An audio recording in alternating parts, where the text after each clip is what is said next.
Praise the Lord. Greetings to you all in the name of our Lord and Savior Jesus Christ. Today's Bible verse, Proverbs chapter 23 verse 18. There is surely a future hope for you and your hope will not be cut off. ಜ್ಞಾನೋಕ್ತಿಗಳು 23:18ನೇ ವಚನ. ಒಂದು ಕಾಲ ಉಂಟು, ನಿನ್ನ ನಿರೀಕ್ಷೆಯು ನಿರರ್ಥಕವಾಗದು. ಹೌದು, ಇಲ್ಲಿ ದೇವರ ವಾಕ್ಯದಲ್ಲಿ ನಮಗೆ ತಿಳಿಸಲ್ಪಡ್ತಾ ಇದೆ, ನಾವು ದೇವರ ಮೇಲೆ ನಂಬಿಕೆ ಇಡಬೇಕು, ದೇವರ ಮೇಲೆ ನಿರೀಕ್ಷೆಯನ್ನು ಇಟ್ಟವರಾಗಿರಬೇಕು. ದೇವರು ನಮ್ಮ ಜೀವಿತದಲ್ಲಿ ವಾಗ್ದಾನಗಳನ್ನು ಕೊಟ್ಟಿದ್ದಾರೆ.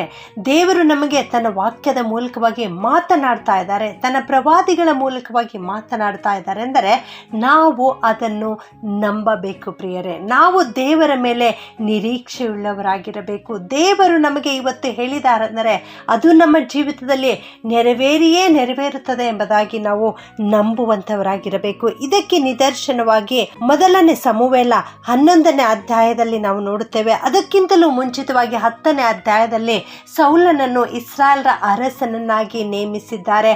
ಆಗ ನೇಮಿಸಿರುವಾಗ ಅನೇಕರು ಕಾಣಿಕೆಗಳನ್ನು ತಂದು ಅರಸನಿಗೆ ಗೌರವ ಸಲ್ಲಿಸುತ್ತಾರೆ. ಕೆಲವೊಂದು ಕಾಕಪೋಕರು ಇವನು ನಮ್ಮನ್ನು ರಕ್ಷಿಸುವನು ಎಂಬುದಾಗಿ ಅವನನ್ನು ಹೀನಾಯವಾಗಿ ಕಂಡು ಅವನನ್ನು ಬಿಟ್ಟು ಹೋಗುತ್ತಾರೆ ಪ್ರಿಯರೇ. ಆದರೆ 11ನೇ ಅಧ್ಯಾಯಕ್ಕೆ ನಾವು ಬರುವಾಗ ಅಮ್ಮೋನಿಯರ ಅರಸನು ನಹಾಷನು ಎಂಬವನಿರುತ್ತಾನೆ.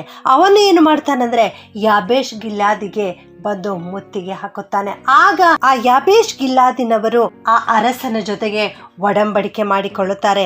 ನಾವು ನಿನ್ನ ಸೇವಕರಾಗುತ್ತೇವೆ ಎಂಬುದಾಗಿ ಅವರು ಬೇಡಿಕೊಂಡಾಗ ಅವನು ಅಷ್ಟಕ್ಕೆ ನಿಲ್ಲಲಿಲ್ಲ. ಹೌದು, ಈ ಜನರು ನನ್ನ ಆಳಾಗಿ ನನ್ನ ಸೇವಕರಾಗಿ ನಾನು ಹೇಳಿದ ಹಾಗೆ ಕೇಳಿಕೊಂಡು ಇರುತ್ತೇನೆ ಎಂಬುದಾಗಿ ಒಪ್ಪಿಕೊಂಡಿದ್ದಾರಲ್ಲ ಎಂಬುದಾಗಿ ಅವನು ಅಷ್ಟಕ್ಕೆ ಬಿಡಲಿಲ್ಲ. ಆದರೆ ಆ ಅರಸನು ಈ ಜನರನ್ನು ಇನ್ನೂ ಹೀಯಾಳಿಸಬೇಕು, ಇನ್ನೂ ಅವಮಾನ ಪಡಿಸಬೇಕು ಎಂಬುದಾಗಿ ಅವನು ಏನು ಹೇಳ್ತಾನೆ ಅಂದರೆ, ನಾನು ನಿಮ್ಮಲ್ಲಿ ಪ್ರತಿಯೊಬ್ಬೊಬ್ಬರ ಬಲಗಣ್ಣನ್ನು ಕಿತ್ತು ಹಾಕುತ್ತೇನೆ ಎಂಬುದಾಗಿ ಹೇಳ್ತಾನೆ.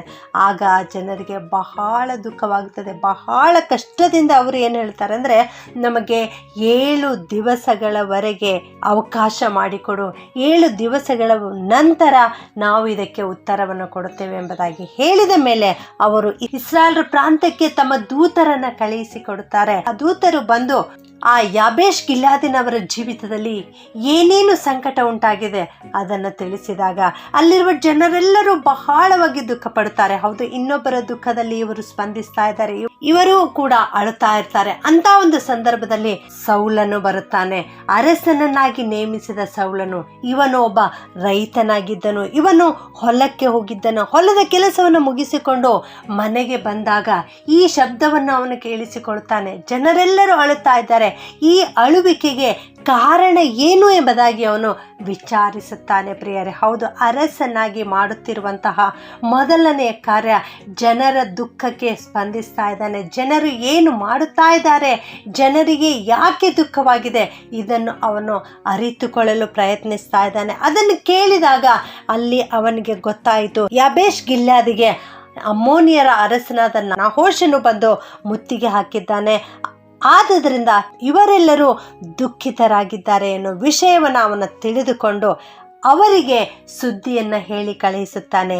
ಏನು ಹೇಳ್ತಾನೆಂದರೆ, ನಾಳೆ ಮಧ್ಯಾಹ್ನದಲ್ಲಿ ನಿಮಗೆ ಸಹಾಯ ಸಿಕ್ಕುವುದು. ಎಂಥ ಒಳ್ಳೆಯ ಒಂದು ಸುದ್ದಿ ಇದಾಗಿದೆ ಪ್ರಿಯರೇ. ಹೌದು, ಇದಕ್ಕಿಂತ ಮೊದಲು ಅವನು ಒಬ್ಬ ರೈತನಾಗಿದ್ದನು, ಸಾಧಾರಣ ಮನುಷ್ಯನಾಗಿದ್ದನು. ಈಗ ಅವನಿಗೆ ಅರಸನನ್ನಾಗಿ ಅಭಿಷೇಕ ಮಾಡಿದ್ದಾರೆ. ಪವಿತ್ರಾತ್ಮ ಅವನ ಮೇಲೆ ಇಳಿದು ಬಂದಿದೆ. ಆದುದರಿಂದ ನನ್ನ ಪ್ರಿಯ ದೇವಜನರೇ, ಪವಿತ್ರಾತ್ಮ ನಮ್ಮ ಮೇಲೆ ಬರುವಾಗ ನಾವು ಒಬ್ಬ ಸಾಧಾರಣ ವ್ಯಕ್ತಿಗಳಾಗಿದ್ದರೂ ಕೂಡ ದೇವರು ನಮ್ಮನ್ನು ಉಪಯೋಗಿಸಿಕೊಳ್ಳುತ್ತಾರೆ.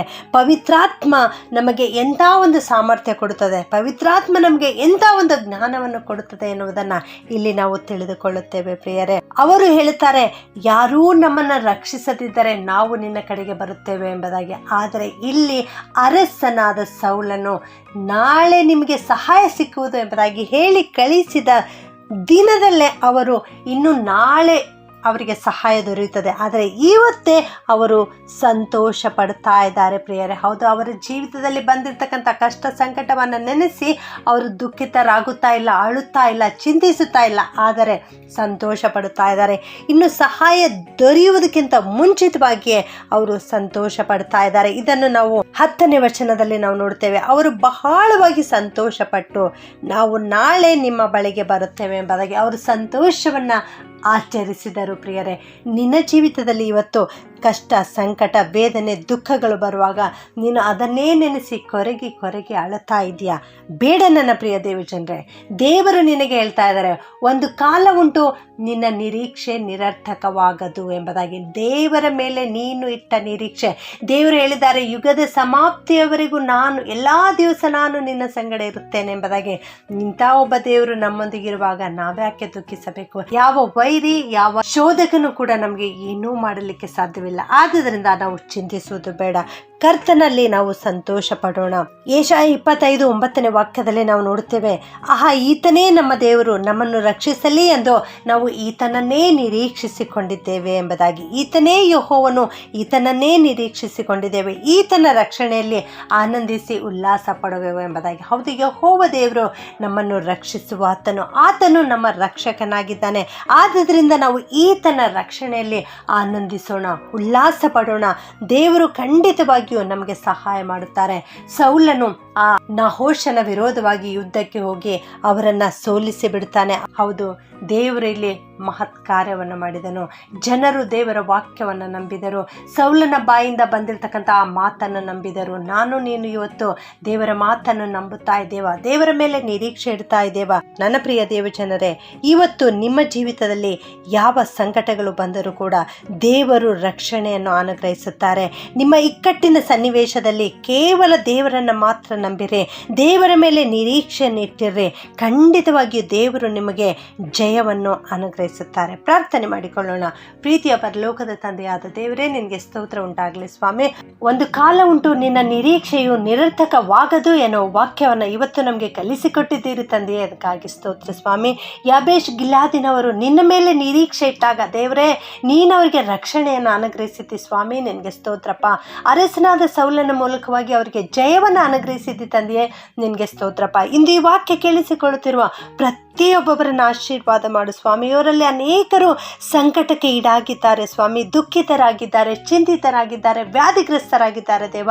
ಇವರನ್ನು ಆಶೀರ್ವಾದ ಮಾಡು ಸ್ವಾಮಿ. ಇವರಿಗೆ ನಿನ್ನ ವಾಕ್ಯವನ್ನು ಕಳಿಸಿಕೊಡಪ್ಪ. ನಿನ್ನ ವಾಕ್ಯವನ್ನು ದೂತರನ್ನೋ ಎಂಬಂತೆ ಕಳಿಸಿಕೊಟ್ಟು ಇವರನ್ನು ಆಶೀರ್ವದಿಸು ಸ್ವಾಮಿ. ಇವರು ನಿನ್ನ ಮೇಲೆಯೇ ನಿರೀಕ್ಷೆ ಇಡಲಿಕ್ಕೆ ಕೃಪೆಯನ್ನು ಅನುಗ್ರಹಿಸು. ಇವರ ಸಂಕಟಗಳೆಲ್ಲವುಗಳಿಂದ ಬಿಡುಗಡೆ ಕೊಟ್ಟು ನಡೆಸಬೇಕಾಗಿ ಈ ಪ್ರಾರ್ಥನೆಯನ್ನು ಯೇಸುವಿನ ನಾಮದಲ್ಲಿ ಬೇಡುತ್ತೇನೆ ತಂದೆಯೇ, ಆಮೆನ್.